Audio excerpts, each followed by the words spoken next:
നമസ്കാരം. അപ്പൊ ഇന്ന് നമ്മുടെ തോട്ടത്തില് ഷെയ്ഡ് ഇടാൻ വന്നിരിക്കുകയാണ്. എന്റെ തോട്ടം തന്നെയാണ്. റബ്ബറിന് ഷെയ്ഡ് ഇടാനായിട്ടാണ് വന്നിരിക്കുന്നത്. 150 മരമുണ്ട്. പൈങ്കൂട്ടിൽ നിന്നുള്ള ജോസിയേട്ടനാണ് വന്നേക്കുന്നത്. ജോസിയേട്ടനോട് ഒരു 3 പേരും ഉണ്ട്. അതിന്റെ ഒപ്പം ഞാനും ഉണ്ട്. ഫുൾ സ്ലീവ് ഒക്കെ ഇട്ട് ഇറക്കി അങ്ങനെ ഉണ്ടോ, അതായത് കൊതുകടി കൊള്ളാണ്ടിരിക്കാൻ. നമുക്ക് കൊതുകടി കൊണ്ട് ശീലമില്ലല്ലോ. ഒരു മരണം ചേട്ടൻ ഈ പറഞ്ഞ ഒരു മിനിറ്റ് പോലും വേണ്ടാന്ന് തോന്നുന്നു. ക്ലിയർ ആയിട്ട് ചേർണം പോളൊക്കെ ഉണ്ടെങ്കിൽ എടുത്തു കളഞ്ഞ് ക്ലിയർ ആയിട്ട് ഭംഗിയായിട്ട് വരും.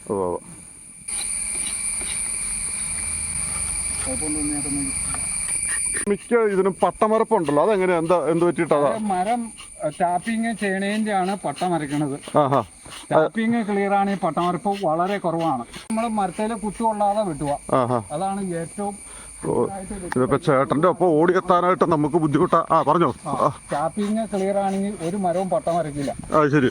പട്ട മരക്കുന്നതിന്റെ മെയിൻ കേസ് അത്, അല്ലാതെ ഷെയ്ഡ് ഇട്ടിട്ടല്ല പട്ട മരക്കുന്നത്. ആണല്ലേ.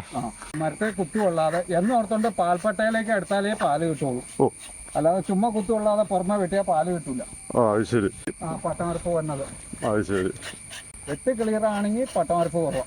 ജോസിയേട്ടനാണ് കേട്ടോ ഈ ഷെയ്ഡ് ഇടുന്നത്. ചേട്ടനിപ്പോ എത്ര ആളായിട്ട് ഇത് ചെയ്യുന്നുണ്ട്? 40 വർഷമായി. 40 വർഷമായിട്ട് ചെയ്യുന്നുണ്ട്. അത് ശരി.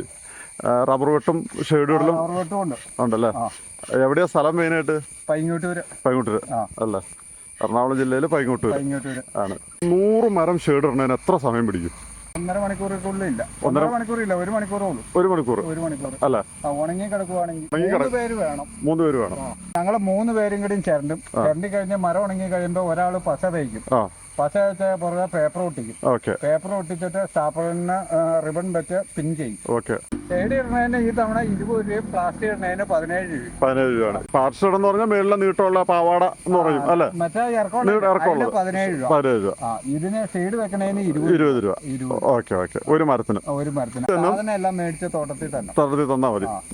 തോട്ടത്തിൽ അല്ലെങ്കിൽ വീട് അടുത്താണെങ്കിൽ എടുത്തോണ്ട് വന്ന്. ഇത് പശ പൊട്ടിക്കടിയാണോ അല്ലേ? നല്ല പശ എന്ന് പറഞ്ഞുണ്ടോ? നല്ല പശയുണ്ട്. റബ്ബർ മാസ്റ്റർ ഉണ്ട്. റബ്ബർ മാസ്റ്റർ അതാണ് ഏറ്റവും നല്ല പശ. മരം കൂടുതൽ കിട്ടും. 200 മരം കിട്ടും. 25 കിലോ പശ ഉണ്ടെങ്കിൽ. അപ്പൊ അടുപ്പ് കൂട്ടി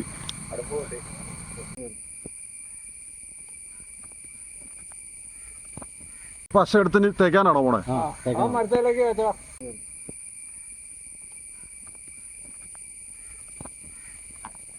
പേപ്പർ ഒട്ടിക്കണത് അതിന്റെ പുറകെ തന്നെ പേപ്പർ ഒട്ടിക്കും അല്ലേ? അല്ലെങ്കിൽ പശ പിടിക്കില്ല. നാട കെട്ടി സ്റ്റാപ്ലർ അടിക്കണം.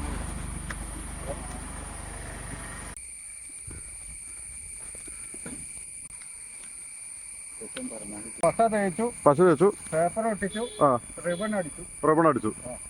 ഇനിയിപ്പോ എന്താ ബാലൻസ്? ഷെയ്ഡ് അടിക്കാൻ മാത്രമേ ഉള്ളൂ. ഇനി മഴ പെയ്താലും കുഴപ്പമില്ല. അല്ലേ?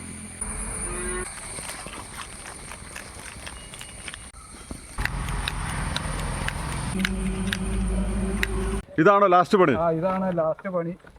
ഷെയ്ഡ് വെക്കുക, താത്തിയിടുക, പരിപാടി തീർന്നു. ഈ തവണ പുതിയ രീതിയിലാണല്ലോ പിടിച്ചേക്കണത്. ഇതാണ് എളുപ്പം അല്ലേ? ഇതാണ് എളുപ്പം. മറ്റേ ഈ നിലത്തോടെ ഇട്ട് വലിക്കുമ്പോ എപ്പോഴും കീറിപ്പോവും. പരിപാടി തീർന്നു. നമ്മളുടെ ഷെയ്ഡ് എല്ലാം ഫുൾ ഇട്ട് കഴിഞ്ഞു. നമ്മുടെ പരിപാടിയെല്ലാം അവസാനിച്ചിരിക്കുകയാണ്. അപ്പൊ ഇനി ആർക്കെങ്കിലും ഷെയ്ഡ് ഇടാൻ എന്തെങ്കിലും ഉണ്ടെന്നുണ്ടെങ്കിൽ എവിടെയാണെങ്കിലും കുഴപ്പമില്ല, ജോസേട്ടൻ വന്ന് ഇട്ട് തരും. ജോസേട്ടാ അപ്പൊ ഇട്ട് കൊടുക്കൂലേ? നമ്പർ എവിടെയാണെങ്കിലും ഇട്ട് കൊടുക്കും. അപ്പൊ നമുക്ക് നമ്പർ ഞാൻ ഇതിനകത്ത് കൊടുക്കുവാണ്.